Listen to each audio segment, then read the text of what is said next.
we won. Well, there's people who think I look like Lenin. Let me tell you something. We heard Lenin. There was a little snippet last week. Now is not the time for profits. Yeah. Look, in Lenin's book, What is to be Done, the simple text of what I always thought was for the communists, it was remarkable to hear very similar language from What is to be Done, which is that we have no place for profits. Thank heavens for the Chinese communists, deeply rooted in a profit government, because we have decided that profits have no place in the system. First of all, I got two questions That was a for you. stunning quote. Now is not the time for profits. For profits. Right. No, it's the time for nationalization. And I was thinking, is he the new economic policy Lenin, or is the initial Storm the Winter Palace Lenin? I'm not quite sure yet. It's a mid-20s situation. It could go either way.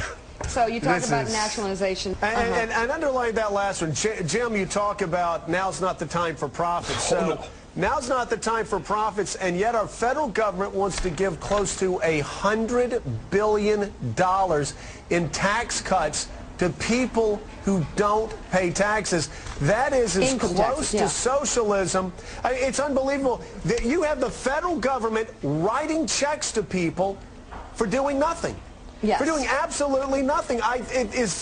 This is as close to unprecedented of a total all-out socialist bill as I've ever seen in my life. They pretend to work, we pretend to pay. I think that the real issue here is that socialism was always pretty good for creating jobs. I felt there were other forms of economy that actually confiscated jobs, and socialism would be a real step up from what we're hearing. Jim, I'll ask you about